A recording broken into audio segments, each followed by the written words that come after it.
आज या ज्या शिव्या बाहेर पडतायत त्या काही एकट्या पडळकरला किंवा यांच्या माणसाला नाही पडत आहेत. आपल्या सगळ्यांच्या नावाने या ठिकाणी बोललं जातं की हे सगळे आमदार माजले म्हणून. आता isakal.com आहे देशातील नंबर 1 ची मराठी न्यूज वेबसाईट. प्रत्येक अपडेटसाठी isakal.com ला नक्की भेट द्या. अध्यक्ष महोदय, आपण जी सूचना दिलेली आहे त्याचं तंतोतंत पालन करेन आणि काल जी घटना घडलेली आहे त्याच्याबद्दल मी खेद व्यक्त करतो, आपली दिलगिरी व्यक्त करतो.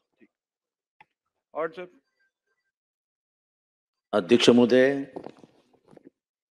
आपण बोलत असताना असं म्हणालात की नितीन देशमुख हे माझ्याबरोबर आलेले होते.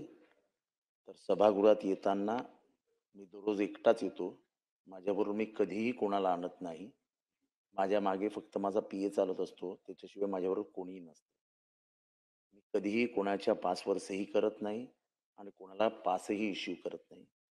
त्याच्यामुळे रेकॉर्डवर चुकीचं येऊ नये की नितीन देशमुख यांना मी घेऊन आलो होतो, आपल्या ताब्यात आहेत ते, त्यांना आपण विचारा ते कसे आले होते. त्यामुळे मी हे कृत्य करण्यास भाग पाडलं असं कुठेही महाराष्ट्रात समज होऊ नये म्हणून मी स्पष्टीकरण देतो आहे. चुकीचं रेकॉर्डवर येऊ नये. काल जेव्हा ही घटना घडली तेव्हा मी सभागृहात नव्हतो, मी परिसरात पण नव्हतो.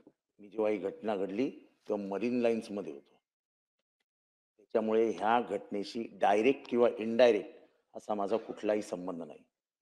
मी ही घटना घडावी म्हणून कोणाला उद्युपित केलं का, तर तसंही केलं नाही. मी कोणाला खुणवलं का, तर तसंही केलं नाही.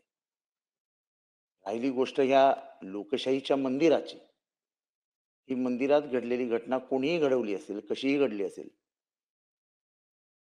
तर या मंदिराच्या ह्या इमारतीच्या प्रत्येक दगडामध्ये लोकशाही जिवंत आहे. हा मंदिरात झालेली ती अप्रिय घटना ही कशी घडली, काय घडली, हे माननीय मुख्यमंत्र्यांनाही आम्ही सांगितलं, टीव्हीच्या सगळ्या चॅनल्सवरतीही आहे आणि त्याच्या जवळपास मीही आपल्याला कुठे दिसत नाही. त्यामुळे झालेली घटना कोणामुळे घडली, काय घडली याच्याबद्दल मला बोलायचं नाही. पण अध्यक्ष महोदय, मी आपल्याकडे काल निवेदन केलं होतं की माझ्या व्हॉट्सअपवरती, माझ्या ह्याच्यावरती मला अत्यंत गलिच्छ भाषेमध्ये शिवीगाळ करण्यात आली, मला मारण्याची धमकी देण्यात आली. मला बोलू द्या अध्यक्ष महोदय. त्याच्याबद्दल या विषयावरती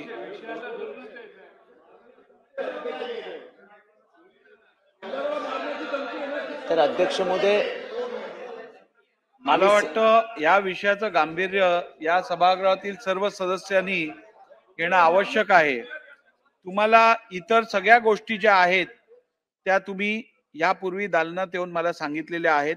त्या सगळ्या गोष्टींचा विचार करून सुरक्षा, ऐकून घ्या, सुरक्षा रक्षकांकडनं नाही, हे काय योग्य नाही. तुम्हाला हा विषय जर पॉलिटिसाइज करायचा असेल तर हे योग्य नाही.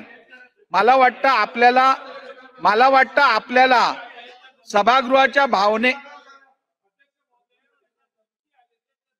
उल्लेख करायला बंदी करणं योग्य नाही. त्यांना बोलू दे ना. अध्यक्ष महोदय, धमकीचा उल्लेख करण्याला कोणाची मना नाही. विषय काय चाललेला आहे, आज जो विषय अध्यक्षांनी एखादा प्रस्ताव मांडल्यानंतर कधीतरी राजकारणाच्या पलीकडे जाणार आहोत आपण की नाही जाणार आहोत, तर त्याचं वेगळं मांडता येईल ना. पण एक विषय जर अध्यक्षांनी मांडला, एक निर्देश अध्यक्षांनी दिला आहे, असं नाही होत. जयंतराव, कुठेतरी हे बघा जयंतराव, एका गोष्टीत आपण एक लक्षात ठेवा, फार सिनियर आहात आपण हे लक्षात घेतलं, ही प्रतिष्ठा काही कोणा व्यक्तीची नाही, इथे बसलेल्या प्रत्येकाची प्रतिष्ठा या ठिकाणी खराब झाली आहे. आज या ज्या शिव्या बाहेर पडतायत त्या काही एकट्या पडळकरला किंवा यांच्या माणसाला नाही पडत आहेत. आपल्या सगळ्यांच्या नावाने या ठिकाणी बोललं जातं की हे सगळे आमदार माजले म्हणून. तर काही गांभीर्याने घ्या.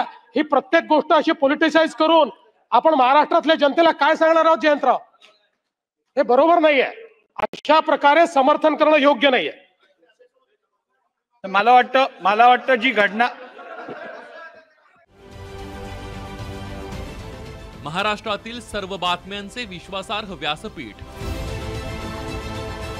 सकाळच्या सर्व सोशल मीडिया प्लॅटफॉर्मला लाईक, फॉलो आणि सबस्क्राईब करा. तसंच सर्व नोटिफिकेशनसाठी बेल आयकॉन प्रेस करायला विसरू नका.